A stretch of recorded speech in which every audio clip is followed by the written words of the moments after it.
जो सनातन का एक तरीके से परचम है कांग्रेस पार्टी में जो बुलंद करते थे, जिस तरीके से आचार्य प्रमोद कृष्णम को लेकर विनोद जी ने यहाँ पर पूरा एक ब्यौरा उनका रख दिया, तो वो भी अब बीजेपी और प्रधानमंत्री नरेंद्र मोदी के साथ नजर आ रहे हैं। तो कुल मिलाकर सनातन पर एक अधिकार बीजेपी का यहां से और मजबूत होता हुआ। हाँ, बिल्कुल सही है। वैसे भी एक अधिकार रहा है, लेकिन कुछ लोग थे जो कांग्रेस की या अन्य दलों में कुछ काम करते थे, उनके लिए सनातनी होने के नाते अपनी बात रखते थे।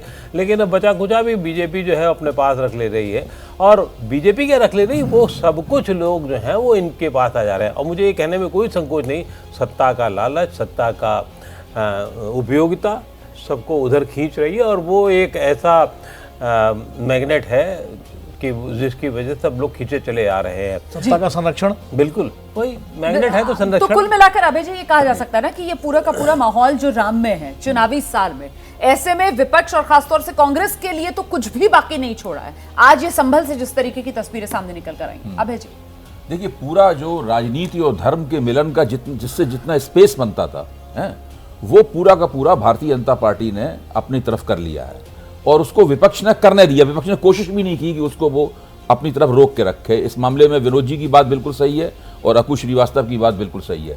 इसमें एक नया दृष्टिकोण मैं पेश करना चाहता हूं कि सनातन का और राजनीति का ये जो मिलन है, वो बिल्कुल, मैं पहले भी कह चुका हूं रोमाना आपके कार्यक्रम पे, ये बिल्कुल खिलाफत और खलीफा के पैटर्न पे है।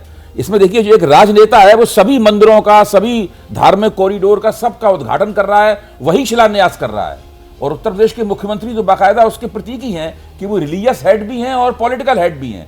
यहाँ भी सारे देश में, चाहे अबू धाबी हो, चाहे भारत हो, चाहे विश्वनाथ मंदिर हो, चाहे कल्की धाम हो, चाहे अयोध्या का राम मंदिर हो, सभी जगह एक पॉलिटिकल लीडर जो है वो मंदिरों का शिलान्यास कर रहा है। वो कोई राजनीतिक कॉन्फ्रेंस नहीं है ये, वो मंदिरों का उद्घाटन भी कर रहा है, उसका वो प्राण प्रतिष्ठा भी वही कर रहा है। तो पूरी तरीके से राजनीति और धर्म का उसी तरह मिलन हो गया है जिस तरह से इस्लाम में होता है, या जिस तरह किसी जमाने में ईसाइयत में होता था, चर्च में होता था। स्टेट का। बिल्कुल।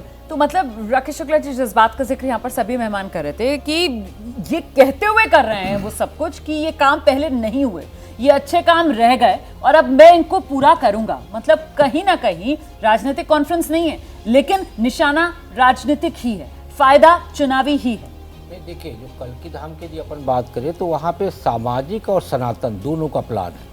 सामाजिक इस दृष्टि से कि ये माना जाता है कि संभल एक बार भारतीय जनता पार्टी जीती है 1977 से सीट बनने के बाद से।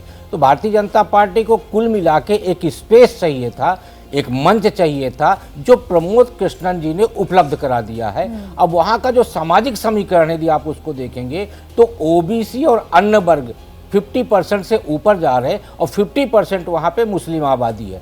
यदि इसको माइनस कर दिया जाए तो भारतीय जनता पार्टी चाहती है कि समाज इस सनातन के नाम पे यदि एक हो जाएगा तो संभल सीट को 2024 के चुनाव में फिर से जीता जा सकता है। और कल्की धाम में जो एक मंच बना हुआ है, वो मंच कहीं ना कहीं 2024 के लिए भारतीय जनता पार्टी अपने लिए फायदेमंद बनाने की कोशिश करेगी। बिल्कुल। और कल्की धाम में ये जो मंच, इसका चुनावी फायदा सिर्फ संभल लोकसभा सीट तक ही सीमित नहीं रहेगा, बल्कि किस तरीके से संभल में प्रधानमंत्री नरेंद्र मोदी की मौजूदगी अहम इसलिए भी हो जाती है क्योंकि पहली बार प्रधानमंत्री संभल गए, और संभल पश्चिमी उत्तर प्रदेश में आता है। और पश्चिमी उत्तर प्रदेश की सीटों का गणित अगर देखा जाए तो कुल 27 सीटें पश्चिमी उत्तर प्रदेश की। 2019 और 2014 के नतीजे में आपको दिखा रही हूं। देखिए किस तरीके से 2014 में इन 27 में से 24 सीटें बीजेपी ने जीती थी।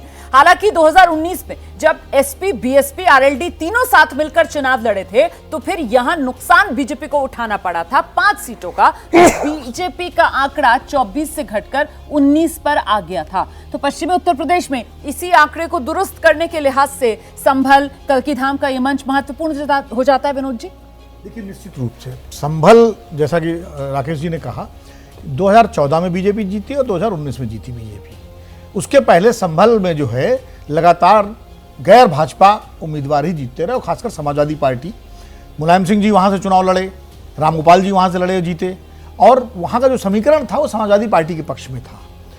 अब चूंकि अगर मोदी जी वहाँ गए हैं और कल्की धाम का मंच उनको मिल गया तो संभल ही नहीं, संभल के बगल में अमरोहा है, मुरादाबाद है, उधर बिजनौर है। तो ये पूरा जो बेल्ट है यहाँ पर भारतीय जनता पार्टी, चूंकि बिजनौर भी पिछली बार बीएसपी जीत गई थी, मलूक नगर जीते, इस बार आरएलडी को सीट दी गई बिल्कुल, है। शफीकुर रहमान बर्ग फिर से शफीकुर रहमान बर्ग समाजवादी वहाँ से- पार्टी ने और वही अमरोहा स्वीकार के किया दानिश है अली दोबारा। बीएसपी जीते थे। हाँ। तो ये जो नुकसान भारतीय जनता पार्टी को हुआ था इसी बेल्ट में, इसी पट्टी में हुआ था। प्रधानमंत्री के वहां जाने से और कल की धाम में जाने से, ये मंच मिलने से निश्चित रूप से भारतीय जनता पार्टी इन सीटों पर दोबारा जो है जी। अपना झंडा लहराने की कोशिश करेगी। बिल्कुल, इसीलिए हम सवाल ये पूछ रहे हैं कि क्या संभल से सधेगा पश्चिमी उत्तर प्रदेश?